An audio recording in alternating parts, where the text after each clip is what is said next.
You are watching Maulana Anis Bilgrami. Please subscribe. Also, don't forget to like, comment, and share. اللہ رب العزت نے دنیا کے تمام انسانوں کے لیے ہدایت حاصل کرنے کے 3 مرکز بنائے ہیں، اور اس حقیقت سے کوئی انکار کر ہی نہیں سکتا کہ کسی بھی چیز کا وجود اسی وقت تک باقی رہتا ہے جب تک اپنے مرکز سے وابستہ رہتی ہے۔ جب وہ چیز اپنے مرکز سے منقطع ہو جائے، جدا ہو جائے، پھر اس کا اصلی وجود باقی نہیں رہتا۔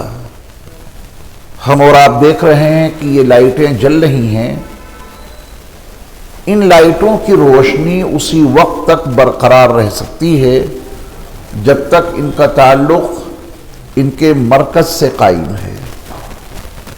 اگر ان کا تعلق مرکز سے منقطع کر دیا جائے تو روشنی ختم ہو جائے گی، اور جو اس لائٹ کا مقصد ہے وہ فوت ہو جائے گا۔ تو ہمیں اور آپ کو اپنی 24 گھنٹے کی معمولاتی زندگی میں ہمیشہ اس بات کا استحضار رکھنا ہے کہ ہمارا تعلق ہمارے اپنے تینوں مرکزوں سے کتنا برقرار ہے، ہمارے اور آپ کے وجود روحانی کا تعلق ان تینوں مرکزوں سے کتنا قائم ہے۔ اگر اس تجزیہ کرنے میں، اس کا جائزہ لینے میں یہ محسوس ہو کہ ہمارا تعلق ہمارے روحانی مرکز سے منقطع ہو رہا ہے تو پھر فکر مند ہو جانے کی ضرورت ہے، اور فوری طور پہ اپنے تعلق کو اپنے مرکز ہدایت سے مضبوط کرنے کی کوشش کریں۔ اس کے بغیر ہم اپنے روحانی وجود کو کھو بیٹھیں گے، ہمارا روحانی وجود مضمحل ہو جائے گا، کمزور ہو جائے گا۔ ہمارے بدن میں جو کروڑوں سیلز ہیں، ان کو انرجی فراہم کرنے کے لیے ہمارے رب نے پوری کائنات میں کتنی غذائیں بنا دی۔ ان غذاؤں کے ذریعہ ہمارے وجود جسمانی کو طاقت ملتی ہے۔ اگر ہمارے سیلز کو وہ انرجی نہ ملے جو ان کو چاہیے تو کیا ہمارا بدن کمزور نہیں ہوگا؟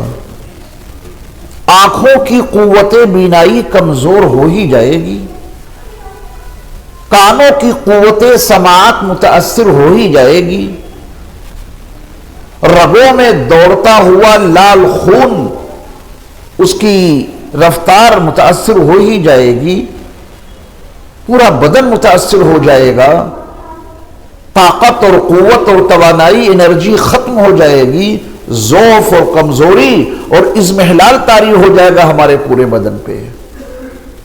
لیٹے ہیں تو بیٹھنا مشکل ہو جائے گا، اس ضعف کی وجہ سے بیٹھے ہیں تو کھڑا ہونا مشکل ہو جائے گا۔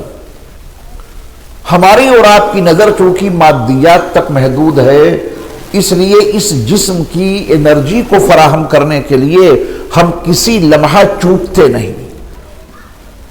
کھانا اعلیٰ درجے کا چاہیے، پانی صاف شفاف چاہیے، غذائیں لینے میں ہم کوئی کوتاہی نہیں برتتے۔ جب کبھی کچھ کمزوری کا احساس ہوتا ہے تو پھر اس کمزوری کو دور کرنے کے لیے ہم ان غذاؤں کو استعمال کرتے ہیں۔ کیا ایسی فکر ہم نے کبھی اپنے روحانی وجود کو طاقتور بنانے کے لیے، روحانی وجود کو قائم رکھنے کے لیے، روحانی وجود کی صحت کے لیے کبھی کوئی ایسی فکر کی؟ اگر نہیں کی تو آج کی اس نورانی محفل میں تہیہ کریں کہ جو ہمارے ہدایت کے مرکز ہیں، ہم ان سے متعلق رہنے کے لیے، منسلک رہنے کے لیے ہمیشہ فکر مند رہیں گے انشاءاللہ۔ دیکھیے، یہ آنکھیں جو دیکھنے کا کام کر رہی ہیں، دنیا کا ہر انسان جانتا ہے کہ آنکھوں سے نظر آتا ہے، اور حقیقت بھی ہے کہ آنکھوں سے نظر آتا ہے۔ آدمی مطمئن ہے کہ ہمارے پاس دونوں آنکھوں میں وہ قوت بینائی موجود ہے جس سے ہم کسی چیز کو دیکھ کر بڑی آسانی سے سمجھ سکتے ہیں کہ یہ چیز کالی ہے یا سفید، یہ چیز موٹی ہے یا پتلی، یہ چیز اونچی ہے یا پست، اپنی آنکھوں سے ہم دیکھ لیتے ہیں۔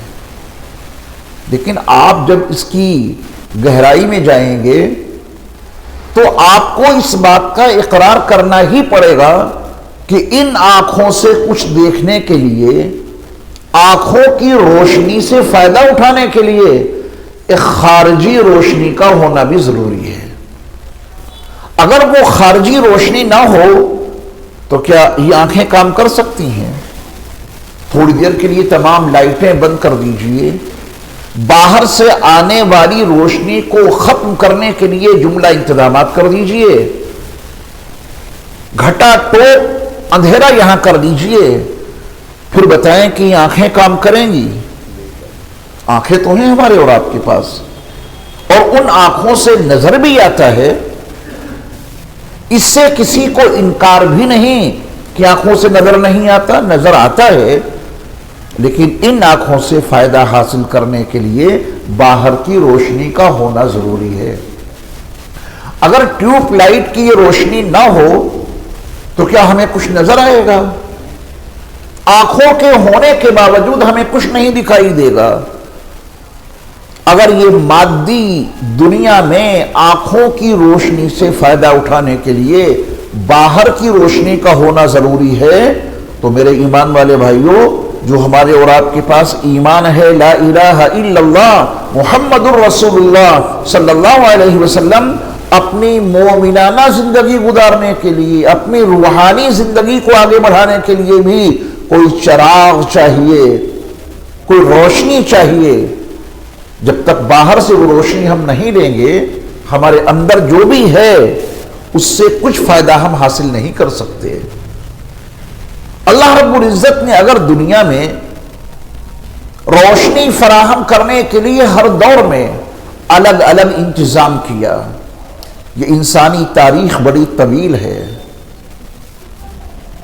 اللہ رب العزت نے سورۃ الواقعہ کے اندر جو 4 اہم سوالات کیے ہیں، پہلا سوال افرأیتم ما تمنون اانتم تخلقونہ ام نحن الخالقون، پھر دوسرا سوال افرأیتم ما تحرثون اانتم تزرعونہ ام نحن الزارعون، پھر تیسرا سوال افرأیتم الماء الذی تشربون اانتم انزلتموہ من المزن ام نحن المنزلون، چوتھا سوال افرأیتم النار التي تورون اانتم منشأتم شجرتها ام نحن المنشئون۔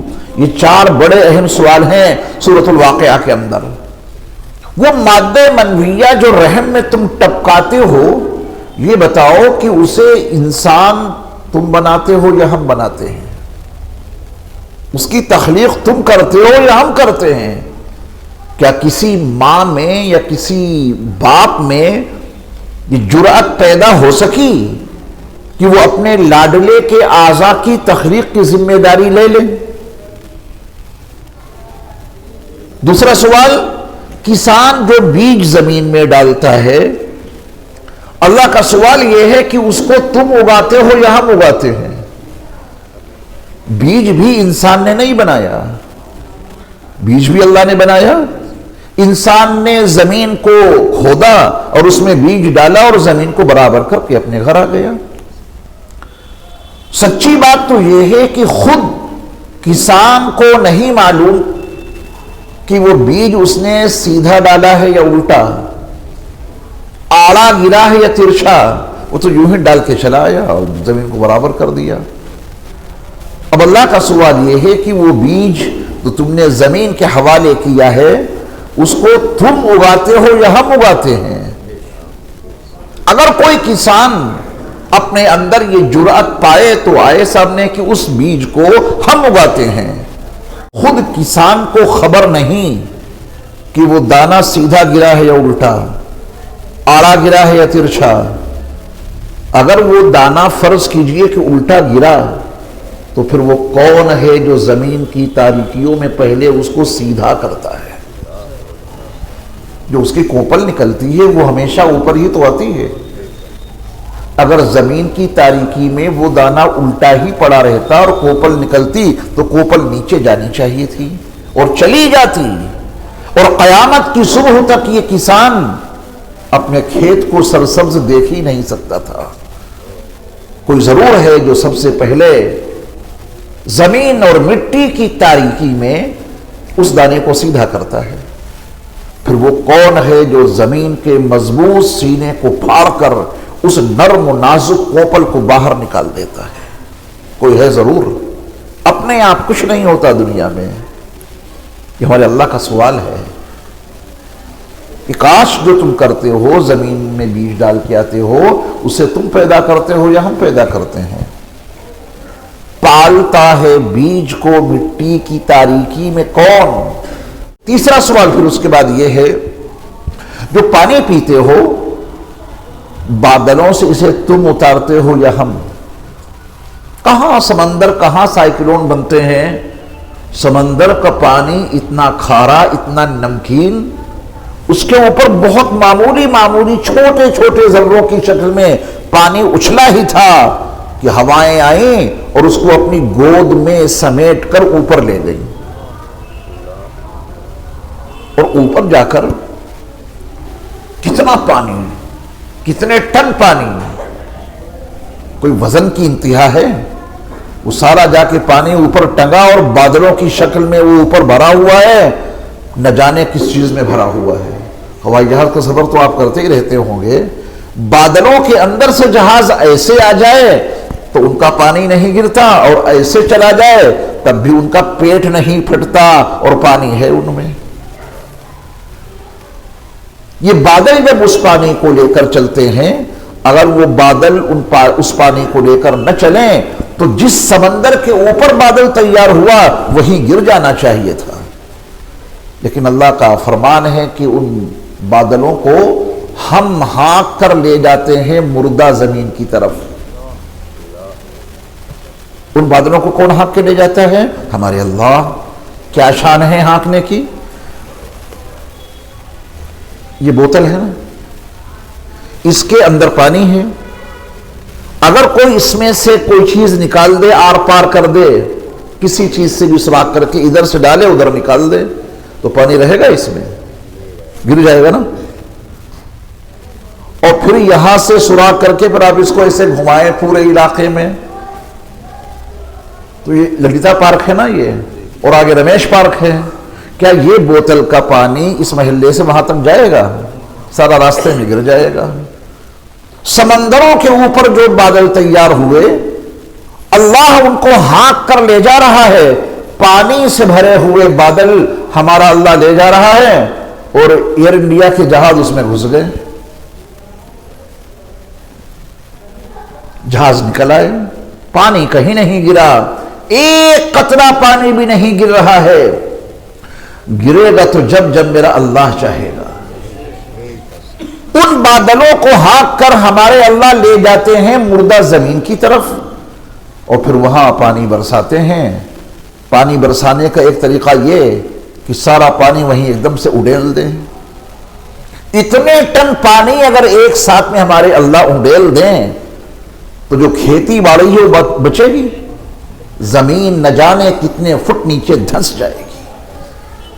اگر وہ سارا پانی ہمارے اللہ ایک دم سے گرا دیں تو یہ چھتیں زیر زمین ہو جائیں گی. کیا شان ہے ان کی!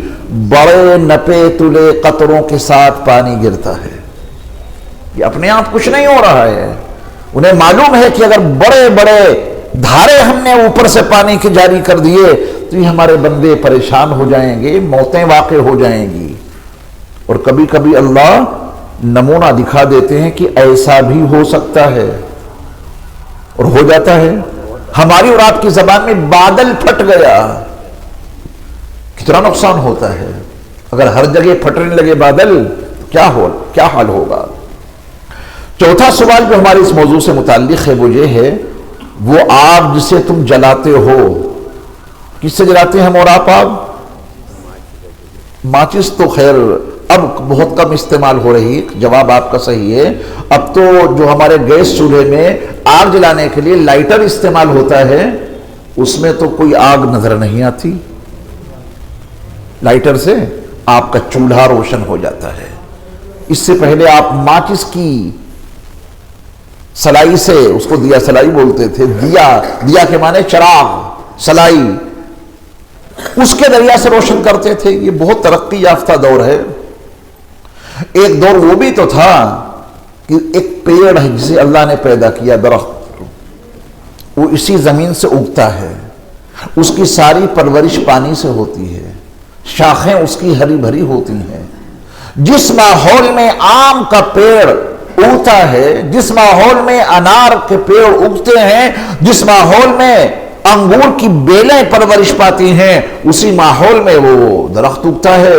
لیکن اللہ رب العزت نے اس کے اندر آگ کا خزانہ بھر دیا ہے۔ گندک کے پیڑ میں اس کی ایک ہری بھری شاخ دوسری شاخ سے رگڑ دیجئے، آگ تیار۔ ایک دور ایسا گزرا ہے کہ اس پیڑ کی شاخ کو شاخ سے رگڑ کر آگ جلائی جاتی تھی۔ آگ بھرا وہ پیڑ تم نے پیدا کیا ہے یا ہم نے؟ یہ ہمارے اللہ کا سوال ہے، قرآن میں سوال ہے، اور جواب دینا پڑے گا۔ افرأيتم النار التي تورون أأنتم منشأتم شجرتها ام نحن المنشئون؟ یہ 4 سوال ہیں، کوئی ذمہ داری لے کے دکھائیے۔ کون ہے ان سارے کاموں کو کرنے والا؟ اللہ۔ ان آنکھوں کو اللہ نے بنایا اور ان کی روشنی سے فائدہ اٹھانے کے لیے خارج سے روشنی کا ہر دور میں انتظام کیا۔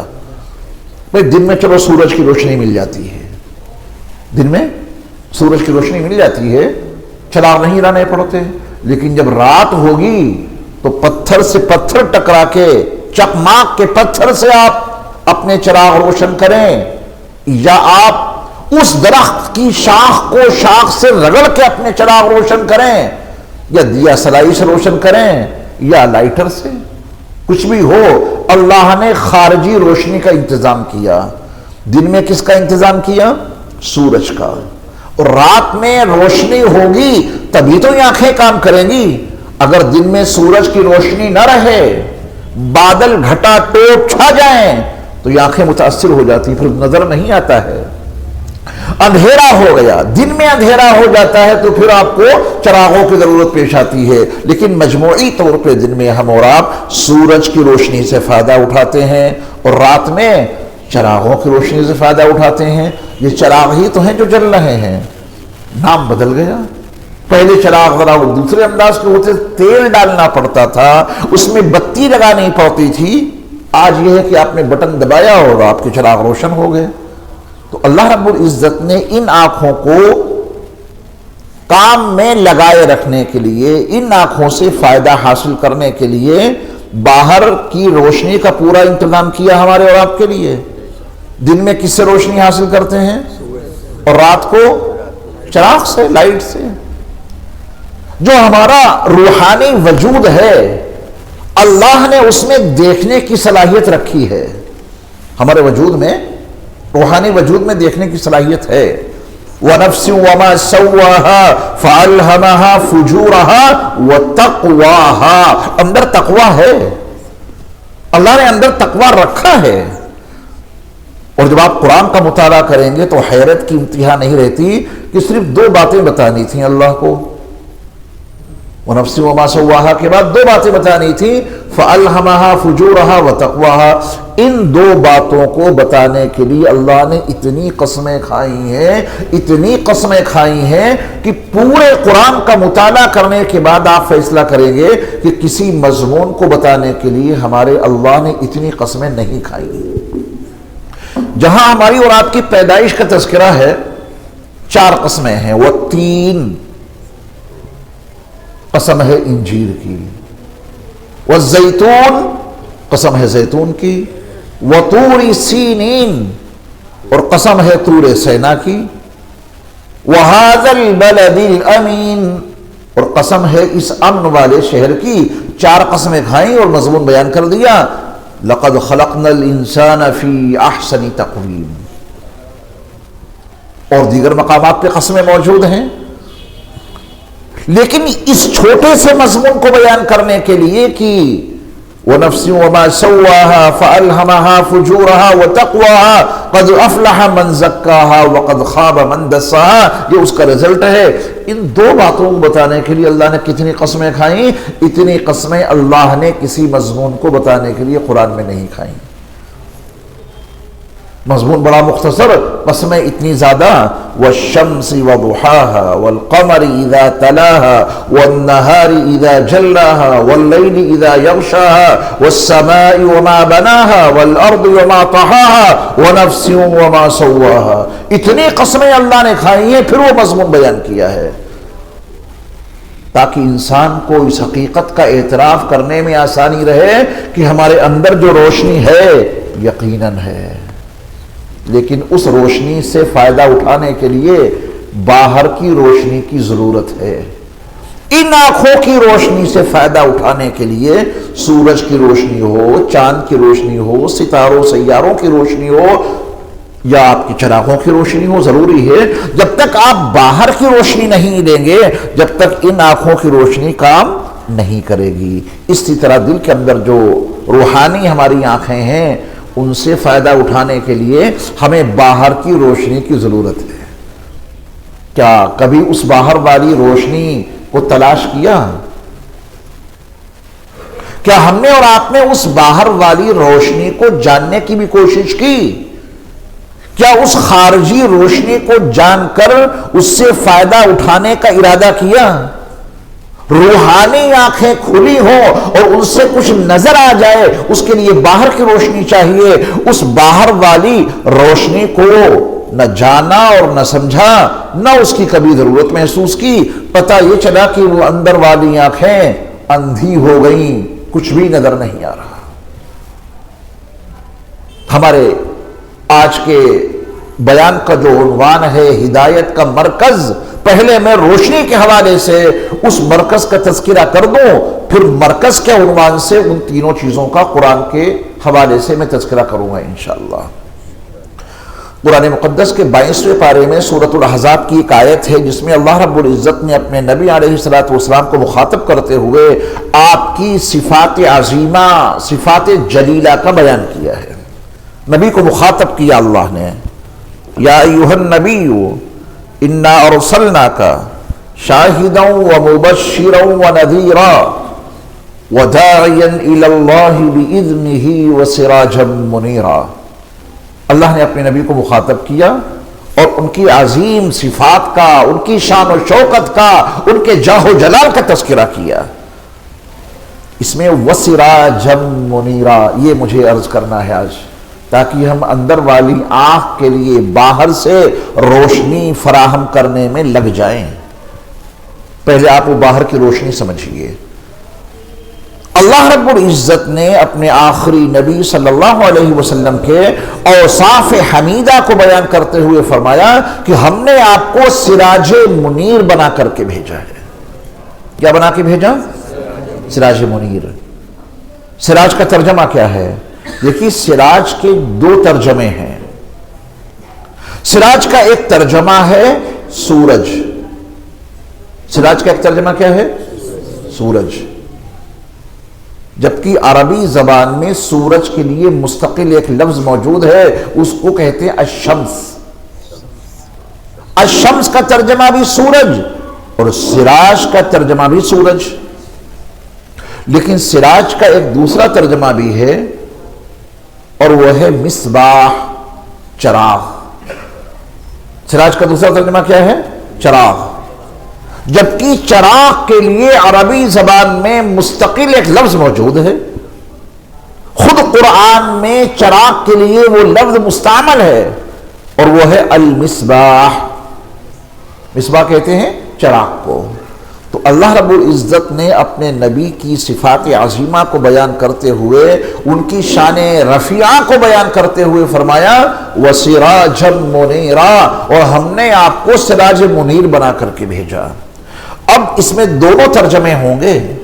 ہم نے آپ کو چمکتا دمکتا سورج بنا کر کے بھیجا اور ہم نے آپ کو روشن چراغ بنا کر کے بھیجا۔ ہر کی آنکھ کے لیے دن میں سورج چاہیے اور رات کو چراغ چاہیے۔ لفظ سراج میں دونوں ترجمے موجود ہیں، سراج کا ترجمہ شمس بھی اور سراج کا ترجمہ چراغ بھی، مصباح بھی۔ اگر اللہ کو یہی بتانا تھا کہ ہم نے آپ کو چمکتا دمکتا سورج بنا کر کے بھیجا ہے تو آیت یہ ہونی چاہیے تھی، وَالشَّمْسَ مُنِيرًا، یہ ہونا چاہیے تھا۔ اور اگر اللہ کو یہ بتانا مقصود تھا کہ میں نے آپ کو روشن چراغ بنا کر کے بھیجا ہے تو پھر آیت یہ ہونی چاہیے تھی، وَمِصْبَاحًا مُنِيرًا، یہ ہونا چاہیے تھا نا۔ لیکن اللہ رب العزت نے اپنے نبی کی صفات کو بیان کرتے ہوئے بتا دیا ہمیں اور آپ کو کہ ہم نے اپنے نبی کو سراج منیر بنا کر کے بھیجا ہے۔ اب اس میں دونوں ترجمے ہوں گے۔ ہم نے آپ کو چمکتا دمکتا سورج بنا کر کے بھیجا ہے اور ہم نے آپ کو روشن چراغ بنا کر کے بھیجا ہے تاکہ ایمان والوں کو یہ پتہ چل جائے، ان کو استحضار ہو جائے کہ ہمارے نبی ہر وقت کی ہماری ضرورت ہے۔ اگر دن میں تمہارا وقت گزر رہا ہے تو اللہ کے وہ نبی چمکتے دمکتے سورج بن کر کے موجود ہیں، ان کی روشنی حاصل کر کے اپنی اندر والی آنکھ سے کچھ دیکھ لو۔ اور اگر تم رات کا وقت گزار رہے ہو تو ہمارا نبی تمہارے لیے روشن چراغ بن کر کے موجود ہے۔ اس روشن چراغ کی روشنی سے اپنی اندر والی آنکھ سے کچھ دیکھ لو۔ اللہ رب العزت نے اپنے نبی کو متعارف کرایا ہے سراج منیر کے ساتھ، وہ دن میں سورج بن کر کے موجود ہیں اور رات کو چراغ بن کر کے موجود ہیں۔ اللہ ہمیں اور آپ کو اس کا استحضار عطا کر دے کہ ہم نبی کے بغیر زندگی گزار ہی نہیں سکتے۔ یہ اندر کی آنکھ اگر کچھ دیکھ سکتی ہے تو نبی علیہ السلام کے نور کے نتیجے میں وہ روشن چراغ بن کر بھی ہمارے اور آپ کے لیے موجود ہیں اور چمکتے دمکتے سورج بن کر بھی ہمارے اور آپ کے لیے نبی علیہ السلام کی روشنی مل رہی ہے۔ اس کو حاصل کرنا ہی ہماری اور آپ کی ذمہ داری ہے۔ یہ جو لائٹیں جل رہی ہیں آپ تار کاٹ دیجیے، جلیں گی یہ۔ ان کی روشنی کیوں ختم ہو گئی؟ ان کا مرکز سے تعلق ختم ہو گیا۔ جہاں لائٹ تیار ہوتی ہے، جہاں جمع ہوتی ہے، ٹرانسفارمر لگائے جاتے ہیں، پھر آگے بڑھتی ہے، اس کا تعلق جیسے ہی مرکز سے ختم ہوگا اندھیرا چھا جائے گا۔ یہ مت کہیے گا کہ آج کل تو لائٹیں بغیر تار والی آ گئی ہیں، سولر سسٹم کے تحت میں چلتی ہیں لائٹیں، وہ وہاں تار ہے ہی نہیں، کیا کاٹیں گے اور کیا مرکز سے تعلق ختم ہوگا؟ میاں ان کا تعلق سورج والے مرکز سے ہے، ختم کر دو تعلق وہاں سے۔ جب تک اثر ہے، جب تک وہ جلیں گی، اس کے بعد آپ سورج کی روشنی قطعاً روشنی ہی نہ پہنچنے دو وہاں پہ تو وہ لائٹیں کام کریں گی۔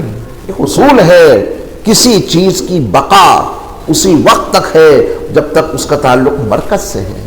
پہلے آپ تینوں مرکزوں کے نام یاد کر لیں، اس کے بعد پھر انشاءاللہ ہم اس کی وضاحت کریں گے۔ ہماری اور آپ کی ہدایت کا جو ایک پہلا مرکز ہے وہ ہے کتاب اللہ۔ کہیے کتاب اللہ، یعنی اللہ کی کتاب، یہ ہمارے لیے ہدایت کا مرکز ہے۔ الف لام میم ذالک الکتاب لا ریب فیہ ھدی للمتقین، یہ ہمارے لیے ہدایت کا مرکز ہے اللہ کی کتاب۔ دوسرا مرکز ہدایت ہمارے اور آپ کے لیے ہے بیت اللہ، بیت اللہ شریف۔ ان اول بیت وضع للناس للذی ببکۃ مبارکا وہدی للعالمین، تمام عالم والوں کے لیے مرکز ہدایت بیت اللہ ہے۔ اور نبی علیہ السلام کی شان میں قرآن میں کتنے مقامات پر مرکز ہدایت نبی کی ذات گرامی کو بنا کر قرآن نے متعارف کرایا ہے۔ تو یہ تین مرکز ہیں ہماری اور آپ کی ہدایت کے، کتاب اللہ، بیت اللہ، رسول اللہ۔ ٹھیک ہے نا، یہ تین مرکز ہدایت ہیں۔ کیا کیا؟ کتاب اللہ، بیت اللہ، رسول اللہ۔ تو تھوڑی سی گفتگو کتاب اللہ پہ کر لی جائے۔ اللہ کی کتاب کے متعدد نام قرآن میں موجود ہیں، متعدد نام۔ سب سے معروف اور مشہور نام اس کتاب کا کیا ہے؟ کچھ ہمارے ساتھ میں بولیں آپ بھی، کیا نام ہے؟ نہیں، سب سے معروف مشہور نام اللہ کی اس کتاب کا قرآن، ماشاءاللہ یہی اس کے ٹائٹل پہ لکھا ہوتا ہے، قرآن مجید، القرآن الکریم۔ عرب حضرات لکھتے ہیں، ہمارے یہاں قرآن مجید لکھا جاتا ہے۔ تو جس قرآن کو اللہ نے ہمارے اور آپ کے لیے مرکز ہدایت بنایا ہے، اس کا ترجمہ معلوم ہے آپ کو؟ اس کتاب کا جو نام ہے، نام کیا ہے؟ قرآن، بل وہ قرآن مجید فی لوح محفوظ۔ تو کیا قرآن کا ترجمہ معلوم ہے؟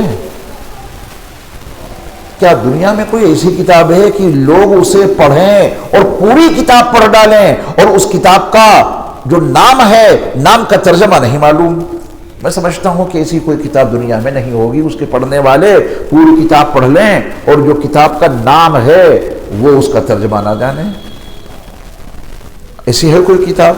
کوئی سلیبس ہے دنیا میں ایسا کہ بچوں کو وہ کتاب پڑھائی جاتی ہو اور پوری کتاب استاذ پڑھا دیں اور کتاب کا جو نام ہے وہ نام کا ترجمہ ہی نہ معلوم ہو؟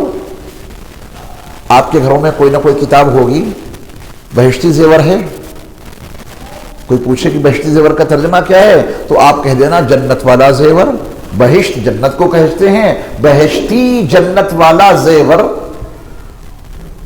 بہشتی زیور کے سارے حصے پڑھ ڈالے۔ پوچھا گیا کتاب کا نام، بولے بہشتی زیور، ترجمہ کہا کہ ہمیں نہیں معلوم۔ تو یہ بڑی غلط بات ہوگی کہ آپ نے جس کتاب کو پڑھا ہے اس کتاب کا جو نام ہے اس نام کا ترجمہ آپ کو نہیں معلوم۔ میں سمجھتا ہوں کہ یہاں جتنا بڑا مجمع موجود ہے، آپ نے اپنی زندگی میں جو کتاب بھی پڑھی ہوگی اس کتاب کا جو نام ہے وہ ضرور آپ کو معلوم ہوگا۔ یہی ہے نا حقیقت۔ پوری زندگی اہل ایمان مرکز ہدایت قرآن کو پڑھتے رہتے ہیں لیکن لفظ قرآن کا ترجمہ جاننے کی کوشش نہیں کرتے۔ یہ بے فکری کا عالم ہے۔ ایسی بے فکری کے عالم میں ہمارا تعلق اس مرکز سے کیسے برقرار رہ سکتا ہے؟ کون کہے گا کہ ہمارا تعلق اس مرکز ہدایت سے باقی ہے؟ تو آج سب سے پہلے اس مرکز ہدایت کا جو نام ہے قرآن، اس کا ترجمہ آپ یاد کریں۔ قرآن کا ترجمہ ہے جسے سب سے زیادہ پڑھا جائے۔ قرآن کا ترجمہ کیا ہے جسے؟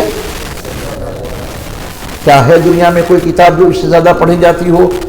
یہ ایک بہت اہم موضوع ہے، اس پہ گفتگو کرنے کا موقع نہیں، لیکن ہے یہ حقیقت کہ اس دھرتی پر اس نیلگو آسماں کے نیچے قرآن مجید سے زیادہ کوئی کتاب پڑھی ہی نہیں جاتی۔ اللہ نے سسٹم ہی ایسا بنا دیا ہے، کہاں جاؤ گے بھاگ کے؟ 5 وقت کی نماز فرض کر دی اور وہ نماز بغیر قرآن پڑھے ہوگی نہیں۔ کہاں جاؤ گے بچ کے؟ پڑھنا تو پڑے گا۔ جہاں کہیں بھی اہل ایمان موجود ہیں، لا الہ الا اللہ محمد رسول اللہ کے پڑھنے والے موجود ہیں، وہ نماز پڑھیں گے۔ نماز پڑھیں گے تو قرآن پڑھنا لازم ہے، زیادہ نہیں تھوڑا سا ہی، لیکن پڑھنا پڑے گا۔ اللہ کا اپنا نظام ہے۔ یہ اتنی زیادہ پڑھی جانے والی کوئی کتاب دنیا میں ہے ہی نہیں۔ آپ کسی غیر مسلم بھائی سے ملاقات کریں اور ان سے پوچھیں کہ جو تمہاری مذہبی کتاب ہے اس کے کچھ اشلوک سنا دو، بڑا مشکل ہو جائے گا۔ پنڈت جیوں کو یاد ہوتا ہے، کچھ وہ سنا سکتے ہیں، لیکن عام لوگ کاروباری انہیں کیا پتا کتاب میں کیا لکھا ہے؟ اور کسی مسلمان سے بیچارہ کچھ بھی پڑھا لکھا نہ ہو، ان پڑھ جاہل لنگوٹا کے، تو کچھ قرآن سنا دو تو زیادہ نہیں وہ سورہ فاتحہ تو سنا ہی دے گا، ہے نا؟ کتنی آیتیں ہیں سورہ فاتحہ میں؟ 7 ہیں نا؟ نظام ہے اللہ تعالیٰ کا۔ اللہ تعالیٰ کو 7 کا عدد نہ جانے کتنا محبوب ہے۔ سورہ فاتحہ میں بس 7 آیتیں رکھی اللہ رب العزت نے۔ آسمان کتنے ہیں؟ زمینیں کتنی ہیں؟ ہفتے میں دن کتنے ہیں؟ قرآن میں منزلیں کتنی ہیں؟ حج کرنے جاتے ہیں، عمرہ کرنے جاتے ہیں، طواف کے چکر کتنے ہیں؟ صفا مروہ کے درمیان صحیح کرتے ہیں۔ 7 تفصیل میں جانے کا موقع نہیں ہے، تو اللہ رب العزت نے سورۃ الفاتحہ میں 7 آیتیں نازل کر دیں اور یہ اتنا آسان بنا دیا کہ بغیر یاد کیے ہوئے یاد ہو جاتا ہے قرآن. بغیر یاد کیے ہوئے. سورہ فاتحہ یاد کی ہے آپ نے کبھی؟ سچ بتائیے گا. یاد کی ہو تو بتا دیجئے, اور بغیر یاد کیے ہوئے یاد ہو گئی ہو تو بتا دیجئے. یاد کی ہے؟ یاد کی ہے تو آپ اس کی ڈیٹ نہیں بتا سکتے کہ میں نے فلاں تاریخ کو یہ سورہ فاتحہ خوب رٹی تب جا کے ہمیں یاد ہوئی. کوئی ڈیٹ یاد نہیں ہے آپ کو. نرسری کا بچہ یہ تو کہہ سکتا ہے کہ میں نے یہ کتابیں نرسری کی فلاں سن میں پڑھی ہیں اور یاد ہو گئی. لیکن سورہ فاتحہ کے لیے آپ کو نہ ڈیٹ بتا سکتے ہیں نہ سن بتا سکتے ہیں. کب یاد کی؟ یاد ہو گئی, نہ جانے کیوں یاد ہو گئی. یاد ہو گئی, نہ جانے کیوں یاد ہو گئی. نہ جانے نہیں, یوں کہو کہ یاد ہو گئی اس لیے کہ میرے اللہ نے مجھے یاد کرا دی. یہ آسان مت سمجھنا کہ سورہ فاتحہ کی 7 آیتیں آپ کو بغیر یاد کیے ہوئے یاد ہو گئیں. اللہ کا نظام ہے. تو قرآن کا ترجمہ ہے جسے سب سے زیادہ پڑھا جائے. یہ ہمارے لیے مرکز ہدایت ہے. ہمارا اور آپ کا تعلق اس مرکز ہدایت سے باقی رہے, اس کے لیے اللہ رب العزت نے غیبی انتظام کر دیا. نمازیں فرض کر دیں, اور نمازوں کو فرض کر کے اس میں قرآن مجید کی تلاوت کو فرض قرار دے دیا. نماز پڑھو گے تو قرآن پڑھو گے. ہدایت کا جو یہ مرکز ہے اس سے تمہارا تعلق قائم رہے گا. قرآن مجید جو ہمارے لیے مرکز ہدایت ہے, ہم اس کو کوئی اہمیت نہیں دے پاتے. پڑھ لیتے ہیں تو اس کا ترجمہ نہیں معلوم, اس کا مفہوم نہیں معلوم. ہمارے اللہ نے ہم سے ان آیات میں کیا مطالبہ کیا ہے اس کا فہم نہیں, اس کا شعور نہیں. حالانکہ اس روشنی کے بغیر ہم آگے بڑھ ہی نہیں سکتے. یہ ہمارے لیے مرکز ہدایت ہے.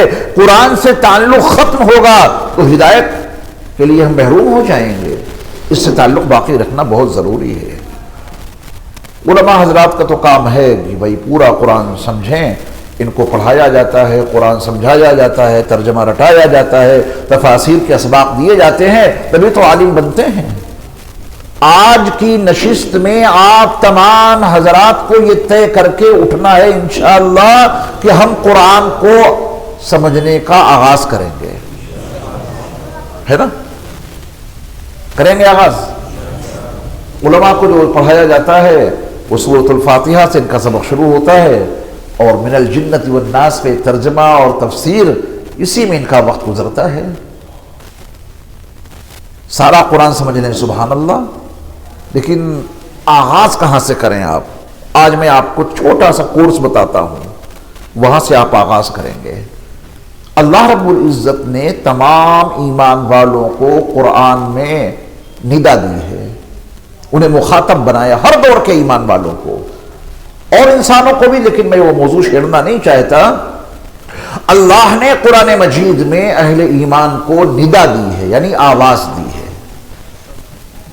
اگر محترم صاحب کسی مدرس کو آواز دیں, بلائیں, بار بار پکاریں, اور وہ مدرس ادھر مڑ کے دیکھنے کو بھی تیار نہیں, تو وہ محتمم اس مدرس کو اپنے مدرسے میں رکھیں گے؟ کارخانے کا مالک اپنے ملازم کو آواز دے رہا ہے, اس کا نام لے کے پکار رہا ہے, وہ مڑ کے بھی نہیں دیکھتا. 10 مرتبہ آواز دی مگر وہ چلتا چلا جا رہا ہے, سننے کو تیار نہیں, جواب دینے کو تیار نہیں. کیا وہ کارخانے کا مالک اس ملازم کو اپنے کارخانے میں رکھے گا؟ میاں ان کا فضل ہے جو ہم جی رہے ہیں, وہ ہمیں پکارتے رہے, بلاتے رہے, یا ایھا الذین آمنو, یا ایھا الذین آمنو, یا ایھا الذین آمنو, اے ایمان والو, اے ایمان والو. اور ہم نے ایک مرتبہ بھی نہیں پوچھا کہ ہمارے خالق و مالک آپ مجھے کیا حکم دینا چاہتے ہیں بتائیے. ہم تو آپ کے غلام ہیں, ہم تو آپ کے بندے ہیں, آپ نے ہمیں آواز دی یا ایھا الذین آمنو کہہ کر, ہم تیار ہیں سننے کے لیے, بتائیے ہم کیا کریں. کسی یا ایھا الذین آمنو پہ دھیان دیا؟ یہ ہماری بہت بڑی کمی کی بات ہے. دھیان دیں گے. باقی قرآن علماء سیکھیں گے, لیکن آپ اپنے کام کا آغاز اس مرکز ہدایت سے کہاں سے کریں گے؟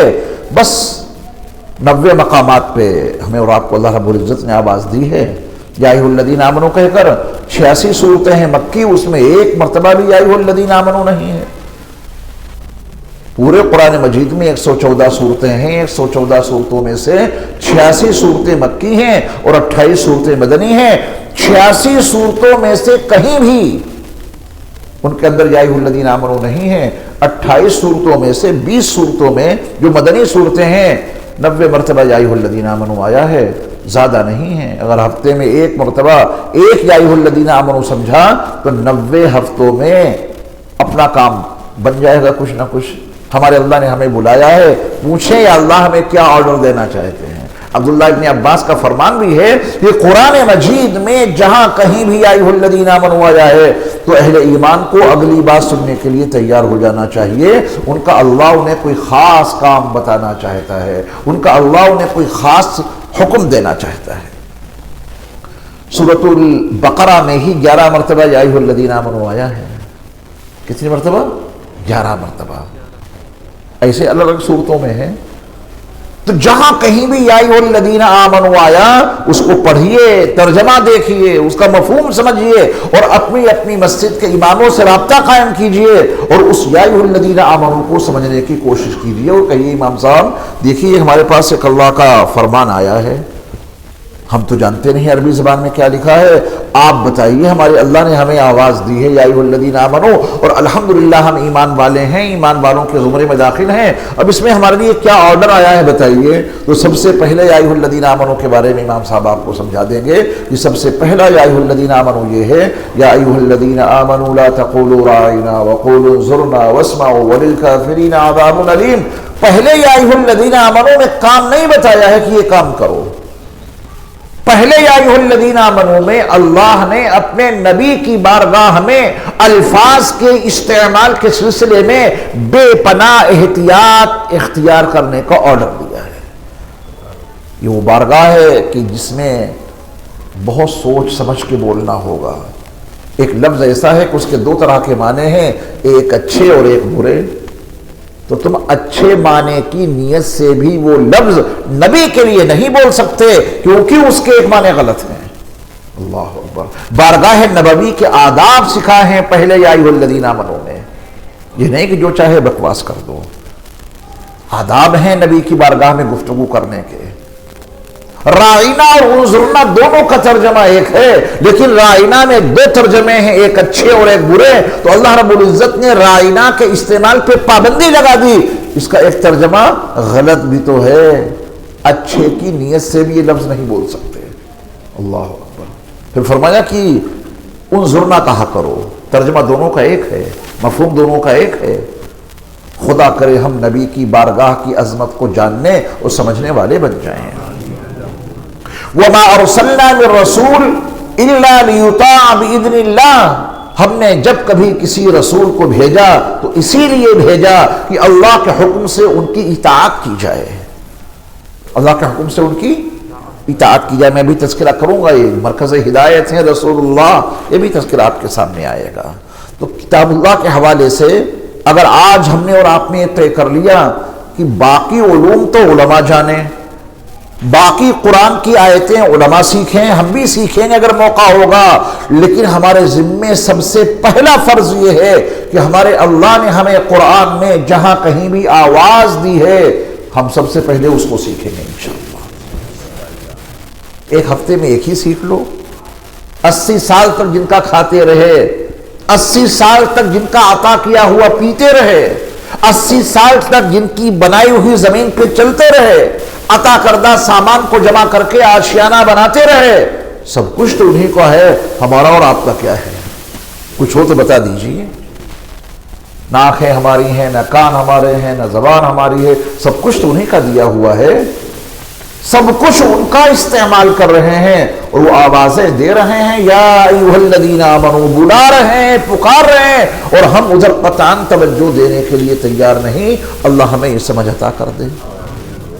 پہلے یا ایھا الذین آمنوا کا مطلب سمجھ لیا، آخری یا ایھا الذین آمنوا ہے وہ بتا دیتا ہوں، اس کا مختصر سا تعارف، پھر اگلی بات کرتے ہیں۔ 28ویں پارے میں ایک سورت ہے بالکل اخیر میں، اس کا نام ہے سورۃ التحریم۔ اس میں 2 رکوع ہیں۔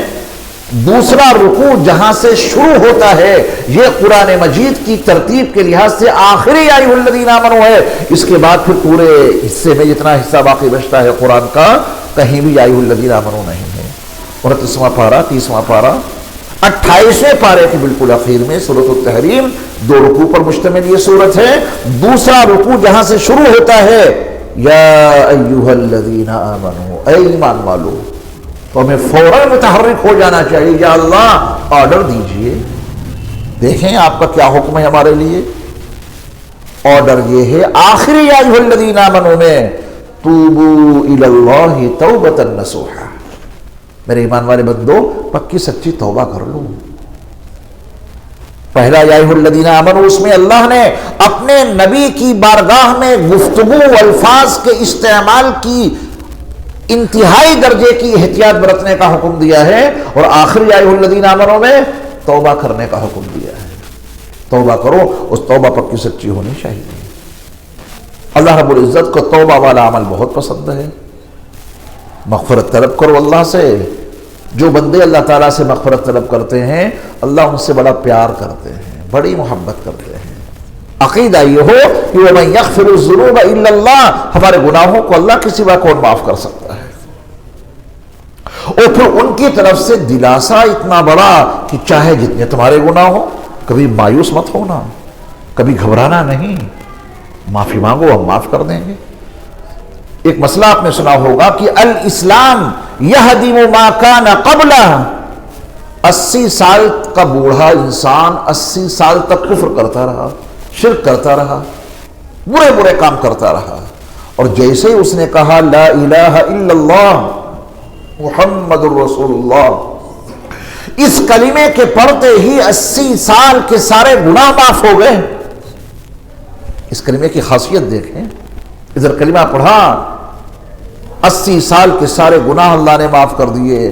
میرے ایمان والے بھائیوں، وہ تو شرک جیسا گناہ کر رہا تھا، اللہ نے اس کلمے کی برکت سے سب سے بڑا گناہ جو شرک ہے، ان اللہ لا یغفر ان یشرک بہ، شرک کرنے والا گناہ کبھی معافی نہیں ہوگا۔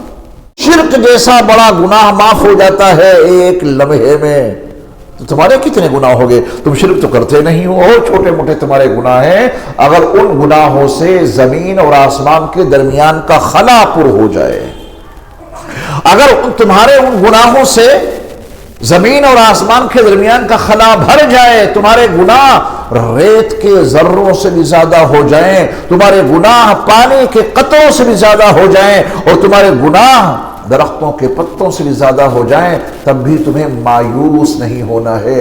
کہو تو سچے دل سے ایک مرتبہ یا اللہ میرے گناہوں کو معاف فرما دیجیے، تو تمہارے وہ سارے گناہ اللہ معاف کر دیں گے، اور نہ صرف یہ کہ معاف کریں گے بلکہ اللہ تمہارے ان گناہوں کو نیکیوں میں تبدیل کر دیں گے۔ إِلَّا مَن تَابَ وَآمَنَ وَعَمِلَ عَمَلًا صَالِحًا فَأُولَٰئِكَ يُبَدِّلُ اللَّهُ سَيِّئَاتِهِمْ حَسَنَاتٍ۔ پکی سچی توبہ ہو، کریں گے کوشش۔ پہلا یا ایھا الذین آمنوا اور آخری یا ایھا الذین آمنوا میں نے بڑے اختصار کے ساتھ میں عرض کر دیا، کتاب اللہ سے ہمارا تعلق باقی رہے۔ اللہ نے اس کا غیبی انتظام کر دیا ہے، 5 وقت کی نماز فرض کر کے اس میں قرأت کو فرض کر دیا ہے۔ اب یہ ہماری نااہلی ہوگی کہ نماز ہی نہ پڑھیں، قرآن کی تلاوت ویسے بھی نہیں کرتے، نماز بھی نہیں پڑھتے، تو آپ بتائیں اس مرکز ہدایت کتاب اللہ سے ہمارا تعلق باقی رہے گا یا ختم ہو جائے گا؟ ختم ہو جائے گا۔ اس تعلق کو باقی رکھنے کے لیے نمازوں کا پورا اہتمام، اس میں قرأت تو ہوگی، اس کے علاوہ قرآن کی تلاوت کیجیے۔ اس مرکز ہدایت سے جتنا تعلق مضبوط ہوگا اسی قدر ہم ہدایت کے راستے پہ چلتے رہیں گے۔ اہدنا الصراط المستقیم، ہم اللہ سے دعا کرتے ہیں کہ ہمیں سیدھے راستے کی ہدایت عطا فرمائیے، تو پھر مرکز ہدایت سے تعلق کا باقی رکھنا ضروری ہے۔ اللہ رب العزت نے ہمیں دل کی آنکھیں عطا کی ہیں، باہر سے روشنی کا انتظام کر دیا ہے، اب اگر ہم اس سے کوئی فائدہ نہ اٹھائیں تو ہماری نااہلی ہوگی۔ کتاب اللہ کا پڑھنا اور اس کا جاننا بہت ضروری ہے۔ اللہ ہمیں اور آپ کو اس کی سمجھ عطا فرمائے۔ پہلے ایمان سیکھیں گے یا قرآن؟ درست بولیے۔ عبداللہ ابن عمر کا قول ہے اور حضرت جندب کا بھی یہی قول ہے، ابن ماجہ میں صحیح حدیث ہے۔ وہ کہتے ہیں کہ ہم نے پہلے ایمان سیکھا پھر قرآن سیکھا۔ تو آپ پہلے کیا سیکھیں گے، ایمان سیکھیں گے یا قرآن؟ پہلے ایمان سیکھیں گے. بہت اچھا جواب ہے آپ کا. حضرت عبداللہ ابن عمر کے قول کے مطابق بھی اور حضرت جندب کے بھی حوالے سے بھی بات آپ کی بالکل صحیح ہے کہ پہلے ہم ایمان سیکھیں گے پھر قرآن سیکھیں گے.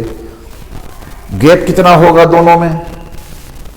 پہلے ایمان سیکھیں گے پھر قرآن سیکھیں گے, پھر دونوں میں گیپ کتنا ہوگا؟ ایمان سیکھنے میں کتنا وقت لگائیں گے؟ مہینہ, 2 مہینہ, سال, 2 سال, 5 سال, 10 سال, کب تک ایمان سیکھیں گے پھر قرآن سیکھیں گے؟ قرآن سیکھنے کا نمبر کتنے وقفے کے بعد آئے گا؟ کتنا گیپ ہے آپ کے ذہنوں میں حضرت عبداللہ ابن عمر کے اس قول کی روشنی میں, حضرت جندب کے قول کی روشنی میں کہ پہلے ہم نے ایمان سیکھا پھر قرآن سیکھا؟ کتنا گیپ ہے آپ کے ذہنوں میں؟ مجھے بتائیے. کوئی گیپ ہے دونوں میں؟ کوئی بات نہیں. دراصل کا قول آپ کو پورا کبھی سنایا ہی نہیں گیا, آپ اندھیرے میں رکھے گئے کہ پہلے ہم نے ایمان سیکھا پھر قرآن سیکھا. جو اس کے بعد کی بات ہے ابن ماجہ میں بھی اور حدیث کی دیگر کتابوں میں, وہ کبھی آپ کو بتائی نہیں گئی.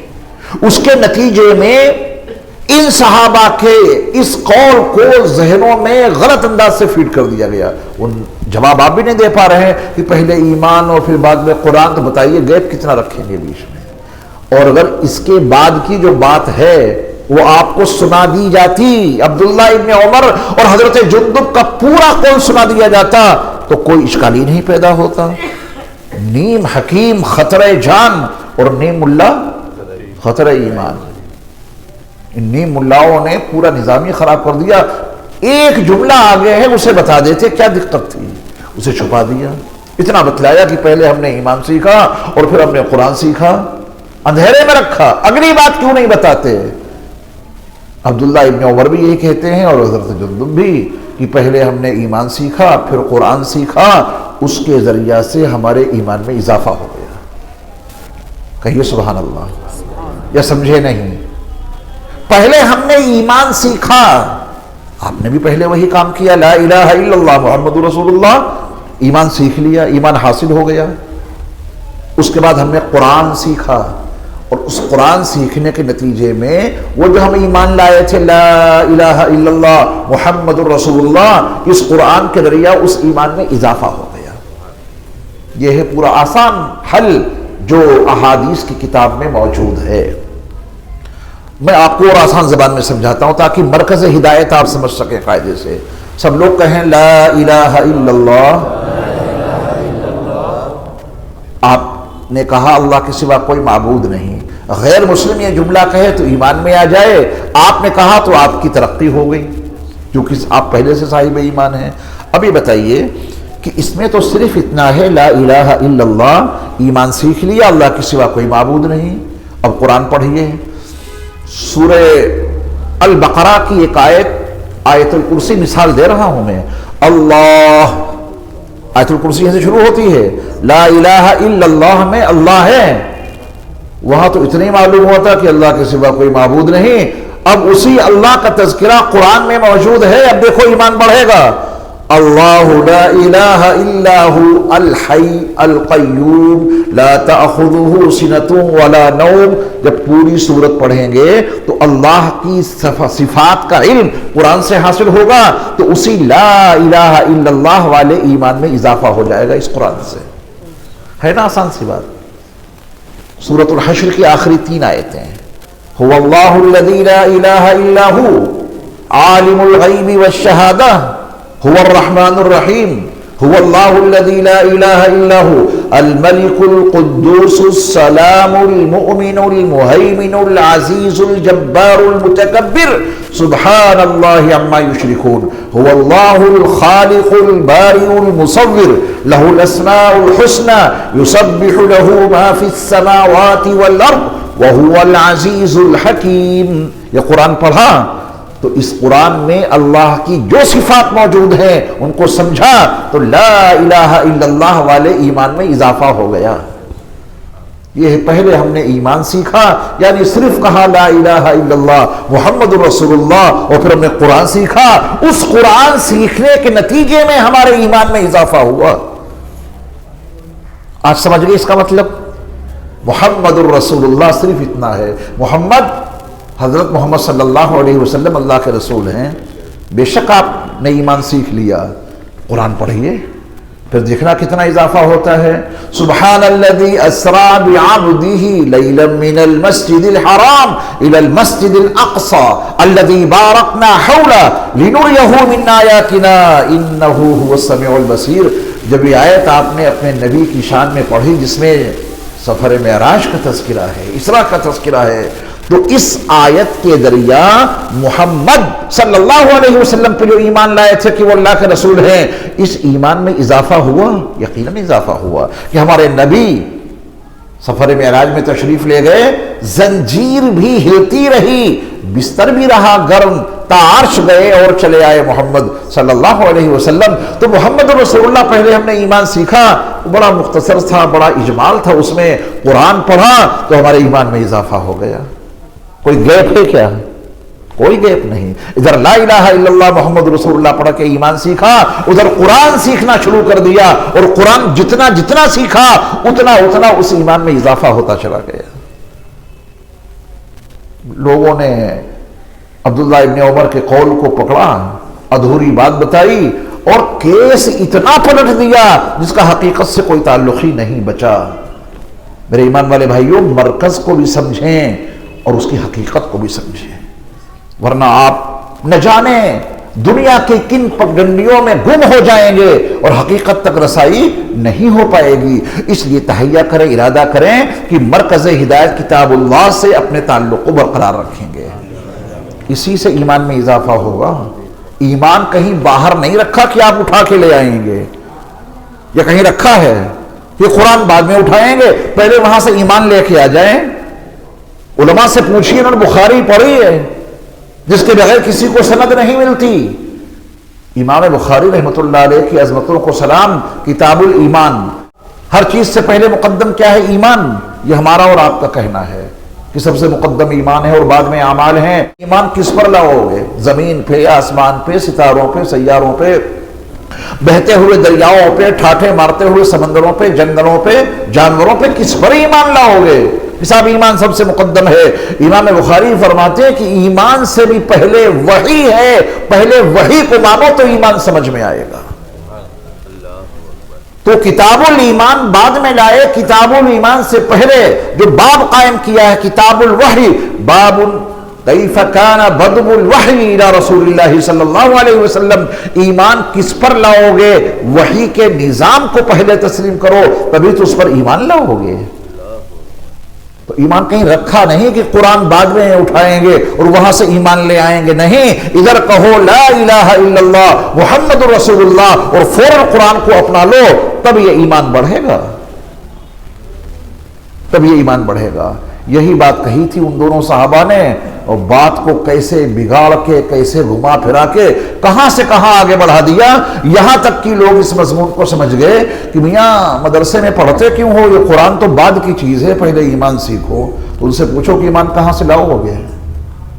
کسی مال میں رکھا ہے، کسی دکان میں رکھا ہے، کسی بستی اور کسی شہر میں رکھا ہے کہ وہاں چلو اور وہاں سے ایمان لے آؤ؟ ان دونوں صحابہ کی بات کو مکمل اگر نقل کر دیتے تو کیس ہی نہیں خراب ہوتا، لیکن کیس خراب کر دیا گیا. مرکز ہدایت سے رشتہ ختم کیا جا رہا ہے، اس کی اہمیت کو ختم کیا جا رہا ہے. آج ہماری مجلس میں اس چیز کو میں بار بار ذکر کر رہا ہوں کہ یہ قرآن کتاب اللہ ہمارے اور آپ کے لیے مرکز ہدایت ہے، اور مرکز ہدایت سے ربط رہے گا تو ہدایت ملتی رہے گی، رشتہ ختم ہوگا تو ہدایت ملنی بند ہو جائے گی. پہلے ہم نے ایمان سیکھا لا الہ الا اللہ محمد رسول اللہ، پھر ہم نے قرآن سیکھا، اس قرآن کے ذریعہ سے ہمارے ایمان میں اضافہ ہوا. اب دوسری بات، مرکز ہدایت بیت اللہ ہے. کیوں جاتے ہیں حج کرنے کے لیے؟ بتائیے. کچھ لینے جاتے ہیں نا حج کرنے کے لیے. جب جاتے ہیں تو وہاں سے کچھ لانا ہے. کیا لانا ہے؟ جو اللہ کے گھر میں ہے وہ لے آنا. میرے گھر میں کیا ہے آپ کو نہیں معلوم، آپ کے گھر میں کیا ہے مجھے نہیں معلوم. میں بتا دوں گا تو آپ کو معلوم ہو جائے گا، اور آپ بتا دیں گے تو مجھے معلوم ہو جائے گا. اللہ کا گھر جو مکہ المکرمہ میں موجود ہے، اللہ کے اس گھر میں کیا ہے نہ مجھے معلوم تھا نہ آپ کو معلوم تھا. اللہ نے بتا دیا کہ ہمارے گھر میں یہ چیزیں ہیں، لے جاؤ آ کر کے. قرآن کے الفاظ میں دیکھیں، ان اول بیت وضع للناس للذی ببکہ مبارکا وہدی للعالمین. اس روئے زمین پر اللہ کی عبادت کے لیے سب سے پہلے جو گھر بنایا گیا وہ مکہ المکرمہ میں ہے۔ اللہ نے بتایا کہ ہمارے گھر میں دو چیزیں ہیں، برکتیں ہی برکتیں ہیں اور ہدایت ہی ہدایت ہے تمام عالم والوں کے لیے، تمام عالم والوں کے لیے۔ کوئی کالا آئے، گورا آئے، عربی آئے، اجمی آئے، جاہل آئے، پڑھا لکھا آئے، دیہاتی آئے، شہری آئے، بڑا آئے، چھوٹا آئے، جو بھی آئے اسے ہمارے گھر سے دو چیزیں ضرور ملیں گی، برکت ملے گی اور ہدایت ملے گی۔ برکت میں ہدایت میں تھوڑا سا فرق ہے، علماء نے اس کی تشریح کر دی ہے۔ برکت کا تعلق دنیا کی زندگی سے ہے۔ کبھی آپ نے کوئی دعا دیکھی نبی کی دعاؤں میں کہ اللہ جنت میں جو نعمت ہے اس میں ہمارے لیے برکت عطا فرما؟ برکت کا سیدھا تعلق کس سے ہے؟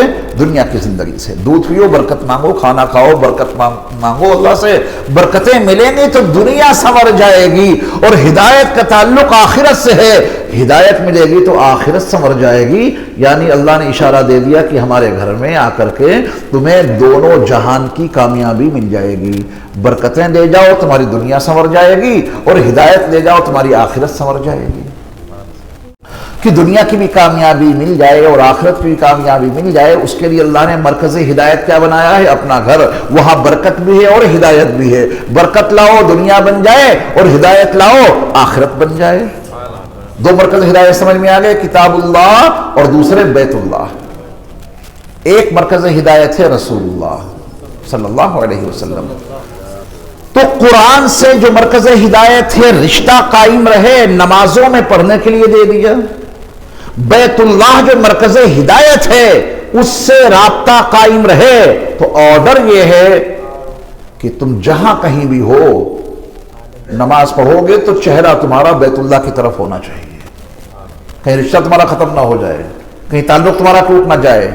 وَمِنْ حَيْثُ خَرَجْتَ فَوَلِّ وَجْهَكَ شَطْرَ الْمَسْجِدِ الْحَرَامِ، چاہے جہاں جاؤ، دنیا کے کسی کنارے میں جاؤ، عالم کے کسی بھی خطے میں جاؤ، نماز پڑھو تو چہرہ ادھر ہی ہوگا، متوجہن الی الکعبۃ الشریفہ۔